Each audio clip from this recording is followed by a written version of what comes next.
Página Abierta con la Historia. Acabamos de pasar uno de los procesos históricos más importantes del país. Incluso mucho se discute si es el más importante, si realmente la actividad que nos hizo independientes fue el proceso de la restauración o el de la independencia. Y para hablar de ese hecho, estoy aquí para que Werner Félix pues nos dilucide esas dudas que a veces sobre ese tema se nos presentan. Claro.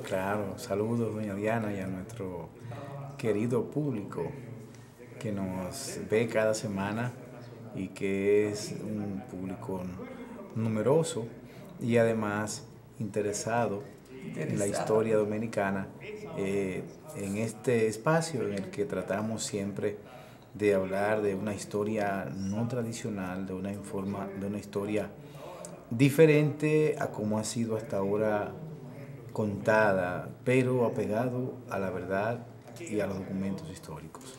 Así ha sido nuestro norte y creo que por eso ya en el próximo mes de noviembre tenemos 8 años en el aire. 8 años. 8 años en el aire. 8 años presentando Página Abierta con la historia. Claro. Con la historia.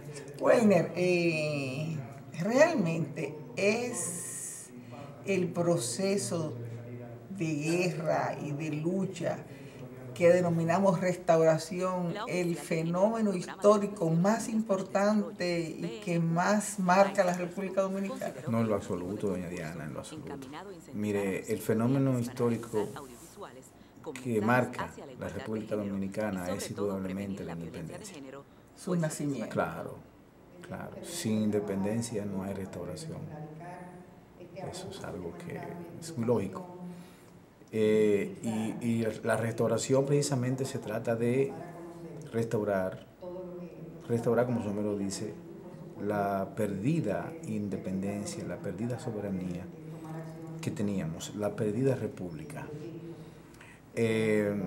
Cuando pasamos a ser llamado de nuevo colonia española, se le llamó la colonia de Santo Domingo. ¿Cómo realmente denominaban los españoles a la nueva adquisición retomada? Sí, mire, es bueno, si la contestamos directamente a la pregunta, se quedaría alguna cosita en el aire. La contestaré directamente y haré un poquitito de antecedente, claro. En primer lugar, éramos una capitanía general. Éramos una capitanía general antes de 1821. No. En el 1861. Okay. Pasamos a ser una capitanía general. O sea que no éramos una colonia. No éramos una colonia. ¿Y cuál es la diferencia entre una capitanía general y una colonia? La condición de colonia para los países hispanos, americanos, y también aquellos que estaban situados en Asia y en otros lugares. Y en África también. Y en África dejó de ser desde 1812 con la Constitución de Cádiz y pasaron todos a ser provincias.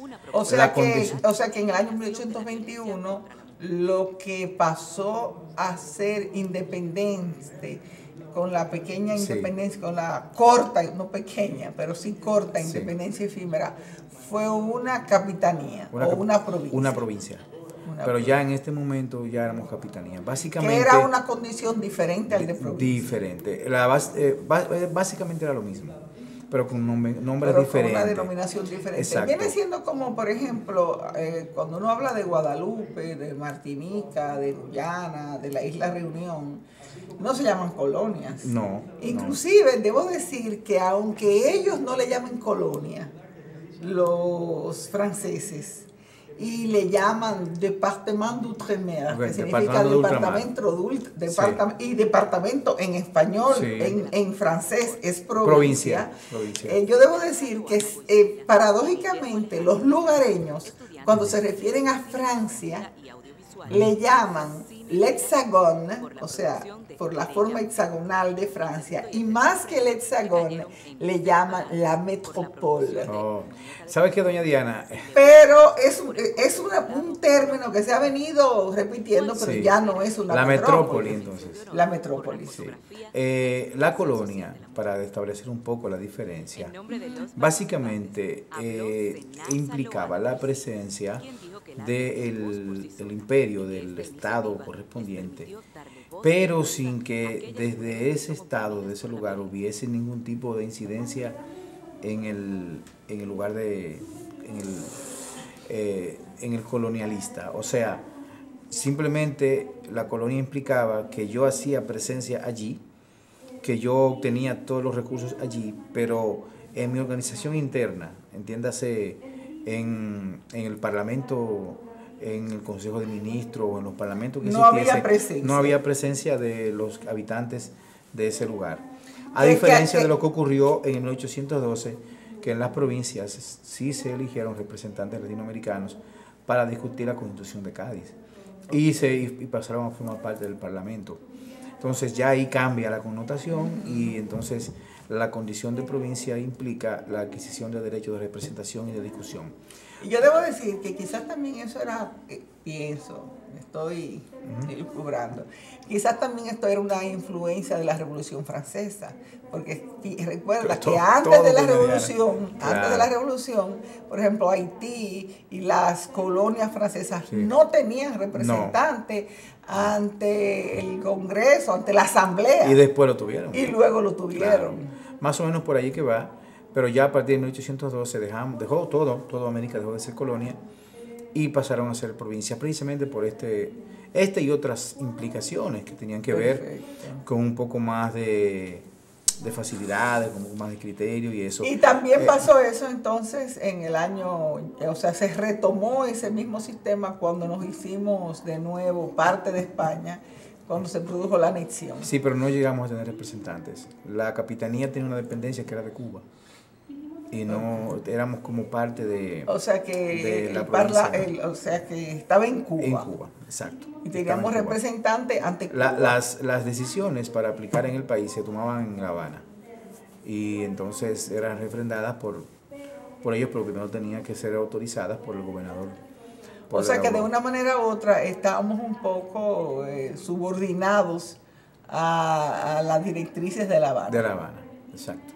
Por ahí. De hecho, fue el gobernador de La Habana quien dirigió la anexión, Serrano, quien vino y estuvo presente y otros más para ya concluir con el proceso anexionista que culminó en el 1861. El gobierno de La Habana autorizado por... ¿En el 61 o en el 63? 1861, hablo de la anexión. Voy en el 60 de la restauración. Pero mire, perfecto, es importante dejarlo claro. Yo no quiero elucubrar interpretaciones, pero en realidad este criterio de comenzar a identificar cuál de los dos movimientos fue más trascendental inició en una etapa de construcción de un hispanismo y un haitianismo, en el sentido de darle preeminencia al movimiento hispano como una verdadera independencia, y además en contra de los hispanos como las independencias, pero no verlo igual con la misma connotación en contra de los haitianos. Entonces, o sea que sería un fenómeno contrario a lo que se quiere hacer hoy. Exacto. Hoy se quiere que nosotros nos sintamos más identificados con la independencia por el hecho de que fue la liberación de Haití. Y Haití representa una afrenta, no así España. Exacto. España, en ese momento se quería ver lo contrario, o sea, Haití es un país latinoamericano, Haití es un país hermano, y en consecuencia es más valioso una liberación de Europa que una liberación de un país latinoamericano. Exacto. En otras palabras, era un privilegio. Era un privilegio estar colonizados por España. Y por lo tanto, al ser un privilegio, todavía adquiere una connotación de grandeza la independencia de España.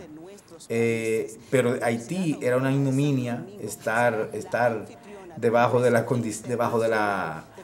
dominio haitiano, y por lo tanto su independencia, algo al revés, debió ser al revés, y su independencia, por lo tanto, no tiene tanta connotación. Es como algo al revés, porque la ignominia debería de ser, la ignominia debería ser lo que nos alegra, lo que nos engrandece. Pero realmente siempre se vendió el hecho de que los dominicanos vivíamos esclavizados de esclavos. Esa era la política, todavía se sigue mencionando, que los dominicanos, una raza inferior, todo lo que usted quiera llamarle, y todo era bien. Sí, los dominicanos estábamos ocupados por una raza inferior. Ah, sí, claro. Y por lo tanto, liberarnos no tenía como esa connotación. Como que ganamos frente a un competidor desmerecido. Exacto, entonces eso no tenía mayores méritos. Ahora, cuando nosotros nos enfrentamos a los españoles, ahí sí nosotros adquirimos una conciencia nacional y nos vamos. Entonces eso no es cierto, realmente la concreción de que no importa de qué manera se viera, lo cierto es que había una posición anti-haitianista. Claro, detrás de todo esto hay una posición anti-haitiana. Yo pensaba que era lo contrario. detrás del criterio de considerar a la restauración como la verdadera independencia, es realmente desmeritar el proceso independentista frente a Haití, que era un enemigo que es realmente insignificante. Sí, entonces eso es un criterio que en el trasfondo se maneja, y ha venido a entender a la gente eso, de hecho, al punto de que todo el mundo considera, o todo el mundo no, la gente considera que ciertamente la restauración es la verdadera independencia y es el movimiento, diríamos, más trascendental. Pero veamos, ¿cuándo es que inicia el Estado? El Estado inicia precisamente en 1844, o sea, fue con la proclamación de la independencia a las 11 de la noche de ese año, con la creación del primer gobierno colegiado, la Junta Gubernativa, con la expedición del primer decreto gubernativo, que fue la abolición de la esclavitud, el 1 de marzo, del número 1, que no aparece en la Gaceta Oficial, pero existe, y con todos los documentos posteriores. ¿Y por qué había que abolir la esclavitud si realmente los haitianos la habían abolido durante la presencia haitiana de 22 años? Mire, eso fue una respuesta a un movimiento antinacional, anti-independencia, que encabezó Santiago Basora, un dirigente antiguo esclavo que habitaba en Monte Grande, y que ante las noticias de que el movimiento independentista podía restituir la esclavitud, debió de interferir allá los representantes del gobierno encabezados por Tomás Bobadilla, ayudados por personas que conocían a Basora, enviados por Sánchez, porque Sánchez venía haciendo la diligencia previa. Se apersonaron allá y les prometieron que no se preocuparan, que ese sería el primer decreto para que ellos se integraran. Y precisamente, o sea, que era una manera de tranquilizar a los antiguos esclavos, que no se sublevaran y dieran apoyo a las posibles esfuerzos que hicieran los haitianos por restituir el poder, como realmente así pasó. Como así pasó.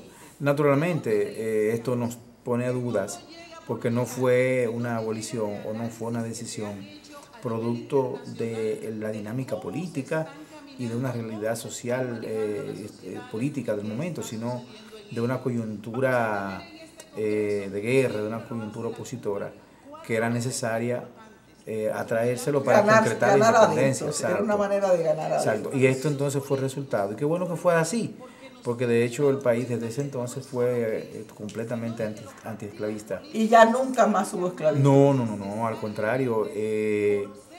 Ese fue uno de los grandes problemas que se suscitaron durante la anexión, en el que los cubanos y los puertorriqueños que estaban aquí veían al negro dominicano como un esclavo. O sea, tú allá fueras esclavo. O sea que realmente una de las causas que motivó a que personas se dirigieran al proceso restaurador personas negras y mulatas, era precisamente el temor de que como la esclavitud existía en Puerto Rico y en Cuba, pues que aquí se restableciera. Exacto, exacto. Bueno, señores, vamos a seguir hablando con Welner Félix sobre la restauración, ese proceso histórico tan importante que festejamos cada año el 16 de agosto.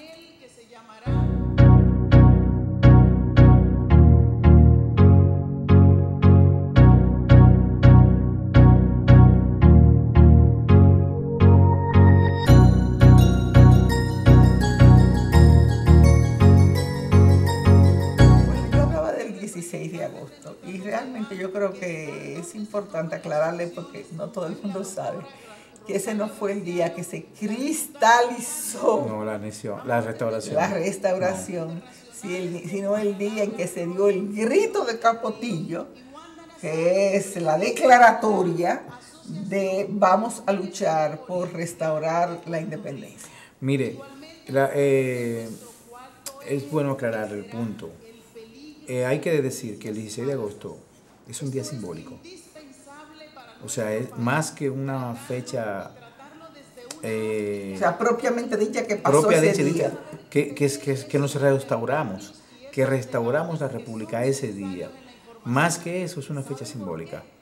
Porque en realidad la República se restauró en el 1865, con la salida del último buque, que fue el 20 de julio de 1865, cuando ya entregan la selección de Santo Domingo y se asume el gobierno con todos los poderes y ahí pasa a ser un control nacional de lo que era el Estado. Entonces, eso es bueno aclararlo. El 16 de agosto es una fecha simbólica para el Estado, como es normal. O sea, todos los estados tienen fechas simbólicas de inicio. El 4 de febrero se puede considerar que también fue un inicio de un proceso de lucha. El 27 de febrero es la proclamación, pero con la diferencia de que realmente nosotros pasamos al dominio de todo el país al otro día, porque los haitianos se fueron el día primero, el día 2 de abril y ya de marzo y entregaron. Por ejemplo, para que tengamos una idea, el 4 de julio es el día de la independencia de Estados Unidos, pero no fue el 4 de julio que se concretó la República, sino de ahí pasaron muchos años de lucha. Claro. Entonces hay fechas simbólicas que la utilizan los estados para promocionar sus procesos libertarios y crear una conciencia patriótica dentro de lo que es la generalidad de la población. No así otras fechas que son importantes. Sin embargo, en 1924 se conmemora la salida de las tropas norteamericanas, pero que fue el 12 de julio precisamente. Pero ya desde años antes ya las tropas estaban saliendo. Ya teníamos un gobierno ya encabezado por un dominicano desde el 1922. Sin embargo, no es esa la fecha que se toma como la fecha simbólica, sino que es 1924. O sea, el Estado elige sus fechas y así los va colocando. La caída del trujillismo se sitúa el 31 de marzo, de mayo, 30 de mayo. Pero no fue el 30 de mayo que cayó el trujillismo. No, fueron a finales de noviembre. A finales de noviembre, o sea, fue el 19 de noviembre, cuando ya ellos se van, el 20 de noviembre, cuando se produce la salida. Y ya entregan todo el poder a Balaguer. Y luego de la matanza de la Hacienda María. De la Hacienda María. O sea, miren cómo el Estado necesita fechas emblemáticas para poder concretizar su proceso histórico. Pero no necesariamente, a diferencia de la Guerra de Abril, que el 24 de marzo se produce el levantamiento de abril. Pero no es el día realmente en el que se logra el triunfo de la revolución o el control, sino el 26, 27. Pero fue el 24 que inició. O sea, son las fechas emblemáticas en el que, pues, vuelvo y lo repito, el Estado se sitúa para tal fin. Si nosotros hacemos un análisis histórico un poquitito de conciencia, hay muchas fechas que realmente pueden marcar inicios. Mire, el día 9 de febrero de 1863 se produjo en esos momentos el movimiento restaurador más importante que se había conocido hasta la fecha. O sea que es más, sin embargo, esperamos hasta el 16 de agosto para considerar el grito de Capotillo. Sin embargo, el inicio. Pero tú dices que desde el 9 de febrero. Sí, porque mire qué pasa. Hay sin embargo aquí algo que hay que aclarar.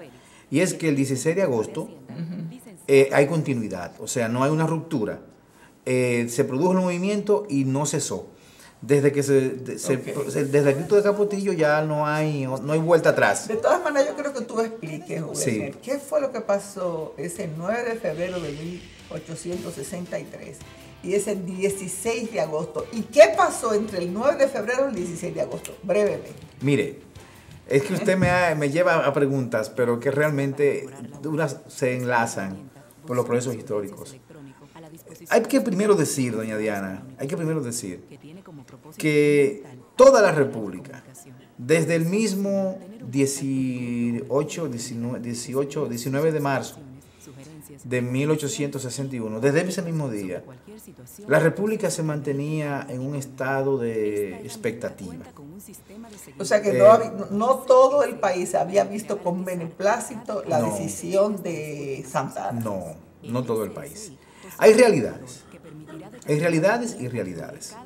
Lo cierto es que los historiadores a veces apelamos a algunos criterios nacionalistas y patrióticos para de alguna manera justificar ciertas cosas o para decir que aquellos que fueron entreguistas y otros no.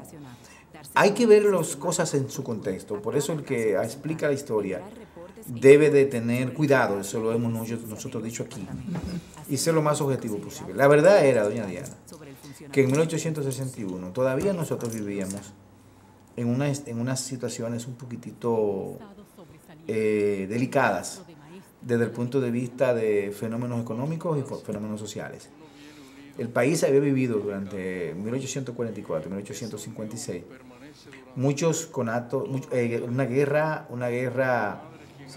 contra Haití constante.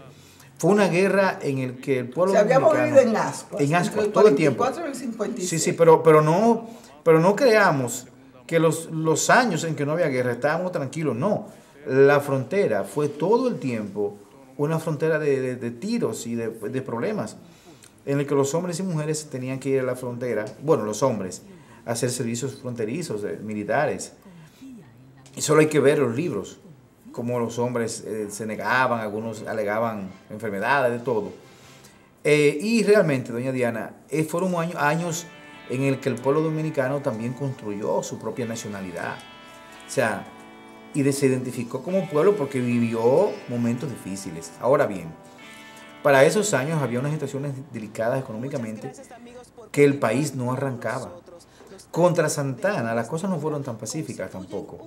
Fueron muchos los movimientos en contra, guerras internas, movimientos internos que también los enfrentaron. Y Santa Anna a su vez no era fácil. Santa Anna reprimía cualquier tipo de oposición con la sangre. Y se hacía consejo de guerra y por ahí se fue. Y otros también. Por ahí se fue, eran fusilados. Realmente era una situación difícil que había en esta primera república, unido a todos estos problemas que teníamos contra Haití. En ese entonces, y eso lo explica Jaime Domínguez, la economía dominicana estaba una economía de guerra. Las economías de guerra son una economía de subsistencia. Y Haití, empobrecidas. Claro, y España ofrece una serie de reivindicaciones económicas para contribuir a transformar la sociedad o la economía dominicana.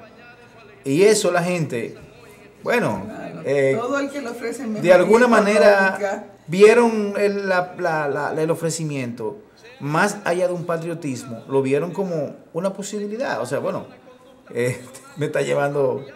¿Qué ofreció? Canalizar el río Yuna, que en esa época era difícil porque con las avenidas eso era hoy es un desastre. Imagínese usted en esa época. Sembrar algodón en el sur principalmente, que estaba muy deprimido. Construir ferrocarriles. Aumentar las exportaciones. Propiciar las importaciones. Garantizar estabilidad económica, crear mecanismos de protección en contra de Haití. Esa fue una de las cosas que se vendieron. Y fueron tan Esto fue una medida tan dirigida que en cada proclama que se leyó en cada pueblo, Pedro Santana se cuidó con sus seguidores de señalarle los beneficios que recibirían por regiones. Por ejemplo, a la gente de San Francisco les ofrecía la canalización, y le ofrecía el aumento de la producción de cacao. A los tabaqueros del Cibao, garantía de exportación. A la gente del sur, los problemas con Haití, el algodón y otras cosas más. O sea, si nosotros leemos con detenimiento y nos dejamos de pasiones, vemos que era una política dirigida a sensibilizar a un pueblo que en ese momento también tenía problemas económicos. O sea, que vieran que la anexión no era mala. No era mala y que tenía beneficios económicos. Exacto, pasaríamos a ser de España la madre patria, no hay ningún problema, esto está bien. Perderíamos la soberanía, pero estaríamos económicamente protegidos. Y algo semejante a lo que vieron los puertorriqueños. Exacto, eso le iba a decir ahora. En su mayoría, abrumadoramente, por ser parte de los Estados Unidos. Exacto. Frente a una crisis como la que tiene Puerto Rico. Eso, mire, me quitó la palabra. El ejemplo actual de lo que sucedió en ese momento es Puerto Rico. Puerto Rico, ¿cuántos referendos, no, cuántas consultas van? Muchas. Van muchas y ninguna pasa. Porque a los puertorriqueños no les interesa ser libres. ¿Por qué? Porque tienen su situación resuelta. No, pero antes por lo menos había casi siempre mayoría de Estado libre asociado. Exacto. Libre asociado. Sí. Pero ya dijeron nada de libre queremos asociado. ser un Estado. El Estado número 51 sí. Y punto. Y ya. Entonces, es un problema económico. Y entonces, los historiadores se van al patriotismo. Bueno, está bien. Esa es la historia estatista. A la historia que hay que mencionar, que decir, que había una realidad. Entonces, fuera de lo que yo pueda decir o no, que eran patriotas o no, yo tengo que decir que lo que muchos dominicanos vieron en la anexión, una posibilidad. Otros, claro, eran furibundos santanistas, otros eran seguidores del Estado, había de todo. Otros seguían modelos. Otros, por ejemplo, los asimilaron desde el punto de vista político. Por eso, el primer movimiento que se da, o el primero no, uno de los principales movimientos que se dan en contra de la anexión, que lo dirige Sánchez, es acusado de ser baecista. Y no estaba muy lejos de la realidad. ¿Y qué era el baecismo? El baecismo era un grupo político que propugnaba porque era por ellos controlar el poder. O sea, no era que querían una República Dominicana para la grandeza, no, era para ellos controlar el poder. Entonces, Sánchez es acusado de que era baecista y los historiadores actuales, sin ambages, lo dicen. Sí. Los que vinieron con él eran baecistas. Cabral, independientemente que después se hiciese su enemigo, pero en ese momento lo era.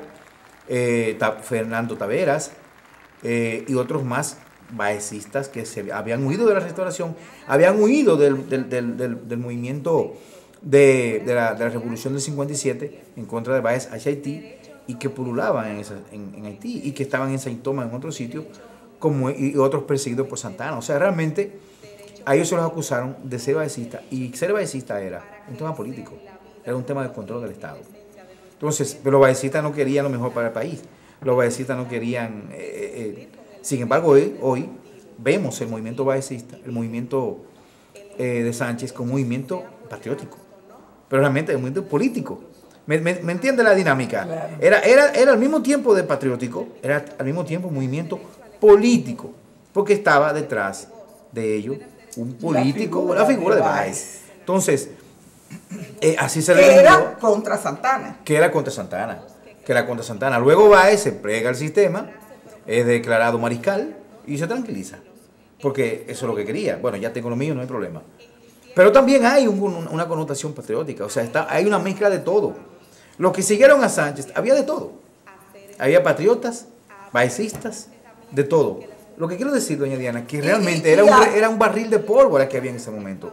Eran situaciones de todo tipo. Y el hecho de que tú fueras baecista no significa que tú fueras antipatriótico, no, ni viceversa. No, exacto. Ni que tú fueras patriótico, que tú fueras antibaecista. Exacto.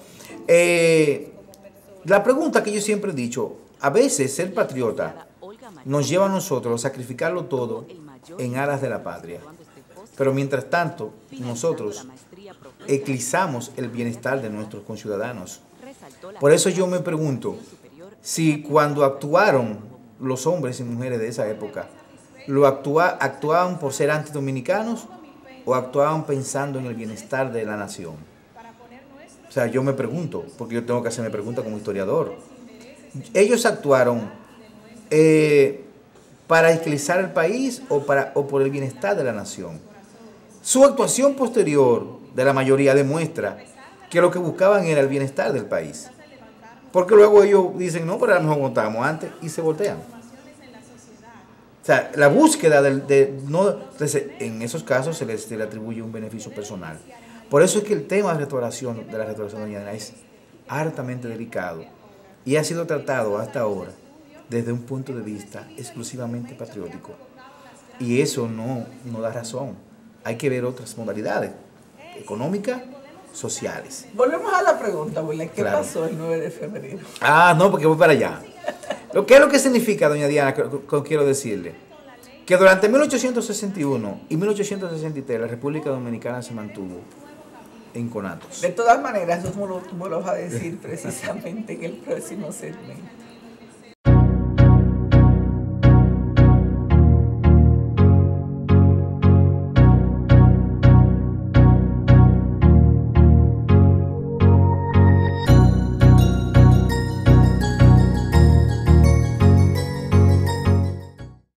Brevemente, ¿qué pasó el 9 de febrero?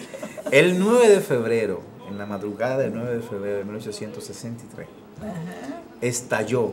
Oye, mira, aquí las fechas se repiten, porque tú hablas 9 de febrero, aquí tenemos 9 de febrero de 1966. 66. Tú hablabas de, o sea, varias de las fechas que tú tomas, aquí se repiten. Sí. El 9 de febrero de 1863 se da uno de los principales movimientos restauradores. Inició en Cambronal.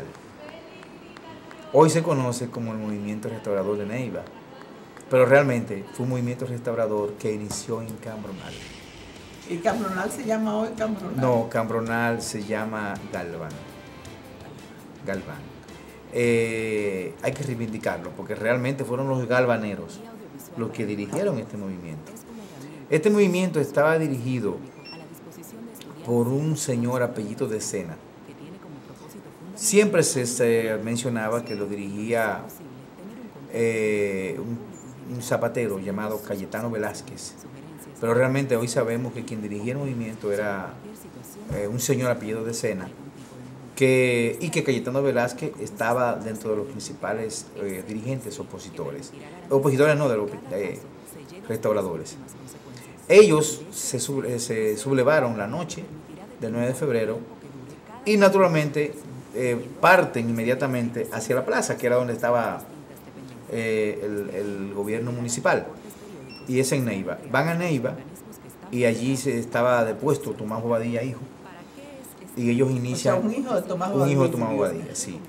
Y ellos toman... O sea que el nepotismo no es nuevo. No, tampoco no. Y ellos toman entonces las armas y toman, por poco tiempo, tomaron a Neiva. Este movimiento marcó el movimiento en surestano, lo marcó. Y para los españoles fue sumamente importante porque no se había producido desde 1861 una situación tan delicada como la que ocurrió en Cambronal y en Neiva la noche del 9 de febrero. Claro, al otro día, al mediodía, ya estaba sofocada la rebelión, producto precisamente de la traición de uno de ellos, que era llamado Papaón, quien luego de que los dominicanos habían logrado reunir un grupo de hombres para... ellos asaltaron la comandancia, lo asaltaron, lo tenían posicionado, pero ellos comenzaron a regar la voz de que era un movimiento pro-haitiano. Y entonces lo hicieron creer que era un movimiento pro-haitiano, y muchos de los que fueron uniéndose al movimiento se salieron. Entonces, en Cambronal, en Galván, lo que soy Galván, algunos de los dirigentes anexionistas entonces, lograron reunir a sus seguidores y partieron hacia Neiva y allí entonces se focó la rebelión. Le hicieron un juicio. Al Zapatero. No a todos, a los complotados, y todos fueron condenados. ¿Condenas de cárcel? De cárcel, sí. De cárcel. Posteriormente, el 27 de febrero, inició otro movimiento. De ese también, sí, 1863. Exacto, movimiento. O sea, pocos días después. Estaba presto a iniciar también en Santiago este movimiento en este año, pero también fue sofocado precisamente por la delación, no la delación, sino que en Dajabón, en Guayubín, uno de los integrantes del movimiento borracho, ante una de las burlas de los militares, pues le dijo que pronto ellos van a hacer ya. Entonces investigaron el movimiento y ahí se dieron cuenta de que este segundo... Exacto, a diferencia del otro, este movimiento no llegó a expandirse, a tomar las armas, pero sí fueron también hechos prisioneros y algunos de ellos fueron fusilados. Pero, ¿qué pasa, doña Diana? Mire cómo inician esos dos conatos y ya el 16 de agosto se levantan muchos de los complotados de Santiago y luego se unen a la lucha los complotados de Cambronal. ¿Y qué pasó el 16 de agosto realmente? Bueno, hay que decir que el 16 de agosto es el día en el que se da el llamado grito de Capotillo. Pero realmente es la concreción de varios meses de preparación que primero había sido producto de la delación el 27 de febrero y que atrasó los planes. El 16 de agosto fue propicio. Tú decías que el 27 de febrero la acción que se produjo en Santiago. En Santiago, sí. Entonces, pero no llegó a concretarse, la idea era expandirlo. Entonces los llevan, muchos de ellos se habían ido a Haití. Y precisamente se proclama la restauración, el inicio del movimiento restaurador, por Santiago Rodríguez, por Benito Monción, y luego se unen Gaspar Polanco y otros más. Realmente estamos hablando de los verdaderos de los líderes, claro. Que inician... Ahí solamente falta Pimentel. Sí, también se unieron ahí mismo después. Y entonces pasaron a formar parte del movimiento restaurador. En este primer momento, el movimiento restaurador estaba dirigido por Santiago Rodríguez. Y hay que recordar que la proclamación de la restauración no se hizo en suelo dominicano, se hizo en suelo haitiano.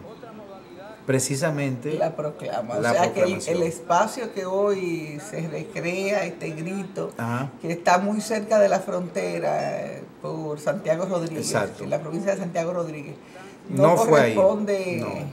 Usted y yo estuvimos en ese lugar. Es un monumento hermoso, muy bonito. Y recuerde que al fondo vimos el sitio que está marcado por autorización de los haitianos, con una bandera, no como hay algo ahí, que allí es donde se produjo el grito y fue en territorio haitiano.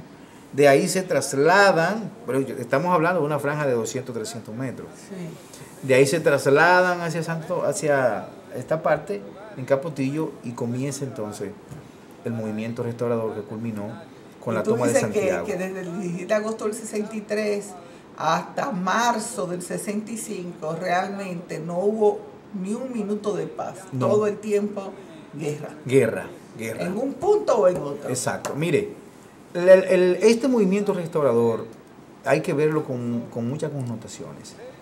Las causas, mire, hay cientos de causas. Cientos no, muchas causas. Sociales, políticas, económicas, patrióticas, hay de todo. Pero hay que decir, para aquellos que desmeritan. Denostan y desmeritan el movimiento, la independencia. Hay que decir que las razones que motivaron sociales el movimiento restaurador fueron precisamente el resultado de las libertades obtenidas después del 27 de febrero y las que se obtuvieron durante la ocupación haitiana. O sea, los que reivindicamos en el 1863, desde el punto de vista social, ese resultado de todos estos que procesos. En el 63 se retomaron las conquistas obtenidas en el 44 y en el 22. Las cosas que se obtuvieron. Por ejemplo, proceso dirigido para que se respete los juegos de gallo. Los juegos de gallo, que estaban prohibidos.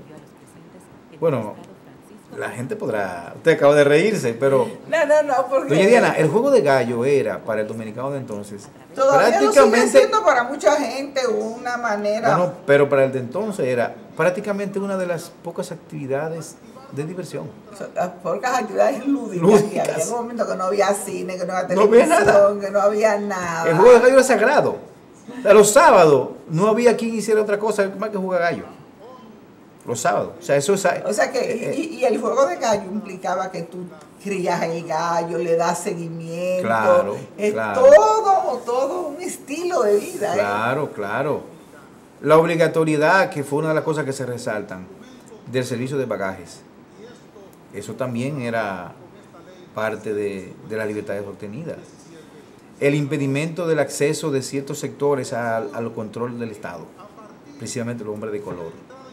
¿Dónde se obtuvieron esas libertades? Fue en 1962.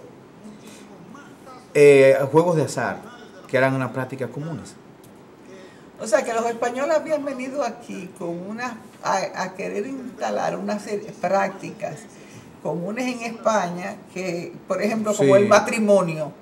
Todavía hasta hace muy poco, señor, en España una mujer que no estuviera legalmente casada y que fuera madre, pues era vista como ojeriza. Como ojeriza, pero doña Diana, el dominicano de entonces no se casaba. No, el dominicano de entonces vivía emancipado. Y no solo eso. Emancipado. Vivía con más de mujeres por todas partes. Este Cayetano Velázquez tenía 3 y 9 hijos. 3 parejas. Y 9 hijos. Y de repente llega un sacerdote y dice, no, usted no puede tener 3, tiene que dejar 2. Una. Sí, entonces, eso fue uno de los golpes más difíciles de los dominicanos desde entonces, doña Diana. El obligarlo a casarse, el clero dominicano era permisivo, porque los mismos clérigos dominicanos eran de esa calaña, iban de pueblo en pueblo dejando muchachos. ¿O acaso no sabemos que Meriño en su paso por el sur dejó vástagos por todas partes? Y aquí hay una descendencia también muy conocida de Meriño. Entonces, el tema es decir, eso fue un asunto. Los clérigos dominicanos fueron expulsados prácticamente, los dejaron sin funciones. Y trajeron clérigos extranjeros que los fustigaba. Y en ese momento la religión era algo para ellos sagrado, era algo lo máximo, pero no lo mezclaban con lo otro. Entonces, tocar esas fibras de la sexualidad al dominicano, como hoy, les representó uno de los golpes más difíciles. Pero doña Diana, mire, ya tenemos que irnos. Pero si seguimos mencionando cosas sociales, no nada de lo económico, porque si vamos a lo económico, porque esas son cosas macro, porque esas son las cosas, mire. ¿Quiénes dirigían el gobierno? Los seguidores de Santana. ¿Quiénes fueron afectados? Los seguidores de Santana.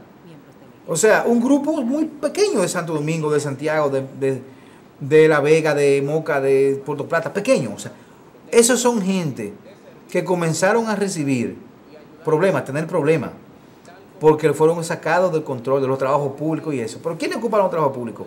Era ese mismo grupito. Esas son las cosas importantes. Pero las cosas que realmente afectaban a los dominicanos eran las que afectaban a la generalidad.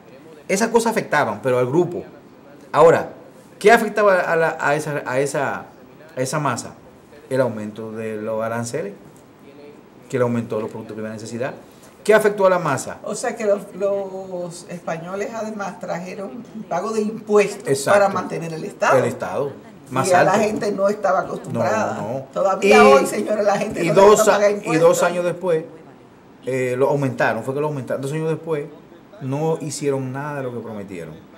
Todo esto se combinó con un alto nivel de patriotismo, con una exclusión de los grupos económicos. Como siempre, señores, siempre, el patriotismo es exacerbado, es fomentado por las carencias económicas. Exacto. Entonces, usted une lo que le comencé del principio, y no es un problema de patriotismo, el problema es que yo soy patriota según mis circunstancias. A la guerra de abril, y esas son las cosas que no se hablan, se unió una sequía atroz que había en el país. y una crisis económica rampante. La abril del 65. Del 65, me fui para que veamos la historia. Son los componentes climatológicos y económicos también forjan los momentos y los procesos históricos. No solamente es el patriotismo. Todo eso queda forjado por una serie de factores que impulsan a los pueblos a las transformaciones. Entonces, en eso, ahí, en ese momento, se confluyeron todos esos elementos. Y era preferible yo vivir con estos malditos que andaban siempre en contra, que yo vivir con estos españoles. Y ya lo último, dame un minuto, señor director, porque yo vamos a tener otro programita. Lo último. Una de las cosas que no se ha mencionado, doña Diana, y que lo vamos a desarrollar en el próximo programa, es que el movimiento restaurador también fue una lucha de grupos internos. Bien, señores, ¿cuáles fueron los grupos internos? De grupos internos. Que se enfrentaron entre 1863 y 1865. No, ¿61? Esos grupos internos comenzaron a confluir en el 1857 con la rebelión del Cibao, que provocó el surgimiento de una serie de líderes locales, como el caso del propio Gaspar Polanco, que fue allí donde se regalan sus figuras. Entonces, en el próximo programa nos vamos a ir al 1857. Sí. ¿Qué pasó en el Cibao, en Moca precisamente? En Moca, Santiago, esos sitios. Y que fomentaron pues las diferencias que luego se materializarían también en el marco del proceso. En contra de Cabral, de Pedro Florentino, del propio Luperón. Mire, fue una situación difícil, doña Diana. Bueno, por eso será en el próximo segmento. En el próximo programa.